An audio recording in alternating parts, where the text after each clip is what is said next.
Baik, kita kembali nih Bang Nas. Kalau kita melihat tradisi kesusastraan dan menulis di Riau saat ini mungkin sudah sangat terbuka Bang Nas ya. Jadi kita bisa baca puisi di mana saja, kita bisa melakukan pertunjukan teater atau apapun di mana saja. Mungkin Bang Nas bisa sharing di sini, waktu zaman dulu apakah pernah juga baca puisi atau pertunjukan teater dilarang atau bagaimana Bang Nas? Ada pengalaman seperti itu? Di masa lalu itu banyak sekali ya. Kalau tidak ya makanya ada sejumlah penyair Indonesia yang dianggap asal ngeritik-ngeritik tentang pemerintahan atau yang mengarah kepada SARA ya. Kalau SARA mungkin masih ya. Oh, itu pasti berurusan dengan polisi ya. Kita tahu W.S. Rendra misalnya, puisi-puisi pamflet pembangunan dia itu hampir semua itu banyak ngeritik harga barang naik, zaman itu dilarang ya, mungkin tidak ditangkap ya tapi dilarang ya. Wiji Tukul berapa banyak ya, Wiji Tukul tuh karena puisi-puisinya dia juga seorang aktivis buruh dan hilang sampai sekarang nggak tahu mayatnya di mana ya, itu karena puisi juga. Belum lagi Rian Tiarno. Kalau Rian Tiarno kan dia banyak ke teater. Nah, saya kemarin baru dengar wawancaranya di televisi, itu dia bilang pelarangan itu oleh intel kepolisian. Dia bilang itu kan ada opera kecoa, dia punya ada inspektur jenderal teater-teater yang sangat fenomenal, ada sampai Engkai. Dan itu syarat dengan kritik-kritik sosial itu sampai katanya berapa banyak ya dia rugi, undangan sudah dijual, dilarang pentas. Nah, ada satu pengalaman menarik dia ketika dia ingin tampil di tim. Sebelumnya berurusan dulu dengan polisi, ya, tidak tahu di bagian apa itu biasanya dengan polisi. Terus itu dibuat kesepakatan. Waktu itu dia sudah pelarangan, keterangan inspektur jenderal itu sudah dilarang berbulan-bulan. Dia mau tampil lagi pementasan baru, dibuat kompromi. Nah, komprominya unik. Katanya itu kan zaman masa jayanya Pak Harto ya.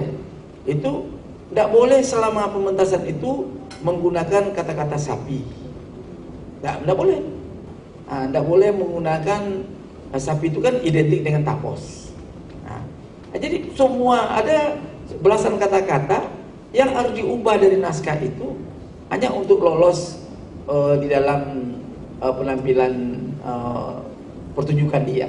Di dunia sastra juga bagaimana Hamid Jabar almarhum itu juga dilarang puisinya berjudul Proklamasi 2 ya. Itu Proklamasi 2 itu yang menyangkut hal-hal yang mengenai utang piutang dan lain-lain diselenggarakan. Nah, itulah kayak gitulah. Itu dilarang juga. Nah, jadi banyak tradisi. Oleh karena itu menurut saya itu ada lagi yang menarik lagi, yang Rian Tiarno. Jadi rupanya karena intel dari polisi itu di mana dia manggung pasti ada intel yang nonton pakai pakaian biasa. Itu katanya supaya nggak kenampakan, si intel ini datang sama anak istrinya nonton teater itu. Tapi apa yang terjadi katanya? Karena ada satu kali dua kali dia memantau pementasan itu, akhirnya dia menjadi pencinta setia teater koma Rian Tiarno itu. Dia cerita dengan Rian Tiarno, saya dulu Pak awalnya mematai-matai pementasan Bapak, tapi saya lihat nggak ada apa-apanya. Nah, jadi menurut saya itu banyak sekali sebetulnya polisi-polisi kita yang punya jiwa yang seperti itu. Mungkin cara dia memandang satu persoalan karya seni itu berbeda dengan polisi yang bukan punya nilai seni dalam dirinya ya. Saya pikir nih Pak Sugiono perlu juga ini polisi itu diakrab-akrabkan dengan dunia seni ya, supaya orang-orang yang berdekat-dekat dengan seni itu kan akhirnya punya jiwa yang lembut ya, jiwa yang tidak gampang memandang sesuatu secara hitam putih seperti itu ya. Itu kira-kira. Pengalaman di Riau sendiri Bang Nas pernah dilarang untuk baca puisi? Kalau di Riau hampir tidak ada ya, tapi bahwa di belakang mati gini, sebelum tampil itu udah di anu dulu diingat-ingatkan oleh Sospol waktu itu ya, oleh Korem itu ada, tapi tidak sampai dilarang. Hanya dulu ada penampilan Iwan Fals. Jadi Iwan Fals pertama itu sekitar tahun 80-an juga itu. Dan ketua panitia itu Wisi Marwin. Saya ikut panitia, Pak Ades Beba ikut panitia. Jadi malamnya Iwan Fals tampil di Gor Tribuana, saya nggak datang. Akhirnya saya juga baca puisi kritik sosial. Judulnya itu Indonesia dalam Genggaman Ya Allah, ya, itu dimuat di Harian Berita. Dan kalau saya baca puisi itu pada masa itu, kalau malam itu saya baca puisi, saya pasti kena tangkap juga. Karena itu kritik sosial luar biasa. Lalu Iwan Fals, dia nyanyi La Bento, ya, Tini dan Tono, yang identik dengan Tini itu Siti Suwartini, Ibu Tin, Tono itu diidentik dengan Pak Harto, gitulah sindiran Iwan Fals. Dan itu lagu Tini Tono itu tidak, kalau tak salah tidak ada berada di dalam kaset Iwan, tidak pernah. Itu hanya tampil waktu di Gor Tribuana. Dia tampil malam ini, malam itu juga dia dibawa ke Polres sama siapa? Wisi Marwin. Pakai motor buruk si Wisi Marwin itu Iwan Fals bolak-balik. Dia nginapnya itu di pada Samsi itu ya, dekat samping Masjid Agung.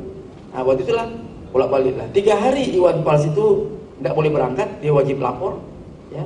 Itu yang saya ingat, yang tradisi pelarangan itu hanya itu waktu Iwan Fals itu. Kalau yang penyair setahu saya tidak, mungkin kawan-kawan lain penyair lain mungkin ada punya pengalaman seperti itu. Yang mengikuti mungkin bagus sharing juga. Oke, baik. Kembali ke puisi dan polisi. Mungkin ada yang ingin disampaikan dari para undangan di sini. Bagaimana melihat puisi dan polisi ini, Pak Usnu? Berkenaan dengan dua rekan kita yang kita bicarakan, Bung Nudi Sapinal dan Ibrahim Fata, memang sampai akhir hayatnya Bung Nudi Sapinal, kalau tak salah belum menerbitkan buku puisinya secara tunggal. Nah, itu menarik juga. Padahal setelah arus dia termasuk produktif, masih produktif dengan mungkin belasan atau puluhan saja. Termasuk yang saya baca terakhir itu di majalah Panji Masyarakat. Yang pertama. Yang kedua, kaitan dengan Pak Polisi, ketika itu Nudi Sapinal di bagian perizinan di Polres. Jadi saya di Sanggar Sastra Universitas Islam Riau mau pentas, yaitu angkatan memperingati angkatan 66 demi keadilan dan kebenaran. Karena Bung Sapinal dia harus menelaah puisi-puisi apa yang akan dibacakan pada pementasan Sanggar Sastra itu. Tapi kebetulan walaupun agak-agak keras sedikit, diizinkan oleh Bung Nudi Sapinal dan keluar izinnya. Itu artinya Bung Harunaz katakan tadi benar bahwa belum ada pelarangan. Ya cuma dari dialog itu ya kita pahamlah supaya Bung Sapinal juga enak, kami juga enak. Itu juga termasuk salah satu titik-titik kegiatan lah di samping kawan-kawan di UNRI dan di IAIN pada waktu itu. Yang lainnya adalah menurut saya tadi dikatakan oleh Bung Aris, teater Bayangkara itu mungkin ini menarik kalau dapat didokumentasikan balik bagaimana sebuah komunitas kepolisian pada masa itu bisa tumbuh dan berkembang. Dan saya pikir sekarang ini pun kalau diberi kesempatan oleh Pak Sugiono, saya pikir bagus betul ya. Karena hal ini juga akan membawa mission antara mendekatkan kepolisian dengan warga masyarakat. Saya kira gitu aja singkat dari saya. Sekian, Assalamualaikum. Waalaikumsalam, Pak Usnu, terima kasih. Bismillahirrahmanirrahim. Assalamualaikum warahmatullahi wabarakatuh. bahagia sekali hari ini, malam hari ini saya menghadiri acara ini dan kemudian dikenalkan yang namanya puisi dan polisi. Ini tepuk tangan untuk kita semua ya. Dan saya mengenal Ibrahim Sattar. Iya betul ya, Sattar ya.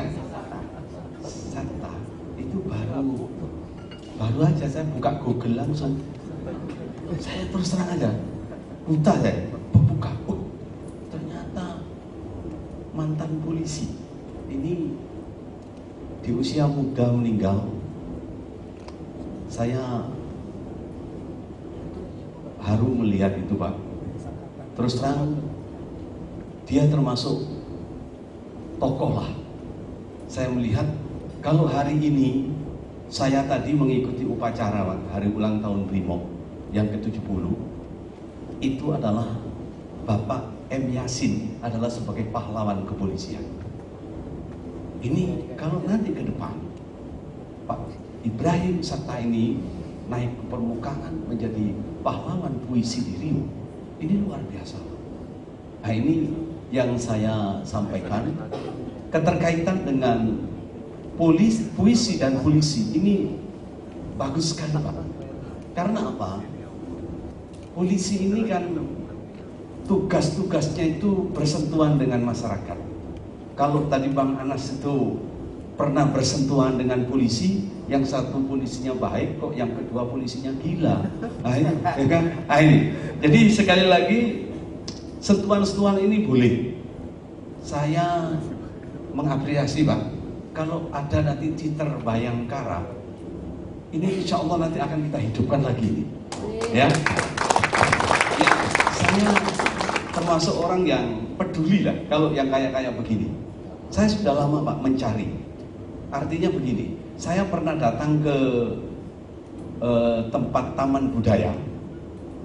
Ya kan saya kepingin belajar sebenarnya waktu itu. Ketemu siapa gitu, malah diajak ini yang kayak tadi itu, musik Melayu itu. Saya ikut pakai arkodion. Apa itu? Arkodion itu kalau di Jakarta langka sekali itu Pak. Itu saya ikut di dalamnya itu pernah. Nah artinya apa? Sangat memungkinkan Pak kita dalam komunitas puisi dan polisi ini nanti kita akan bergabung. Ya saya akan ikut mewadahi. Kalau bisa nanti di bawah direktorat saya itu Pak. Ya, gitu ya. Nah ini. Boleh karena apa?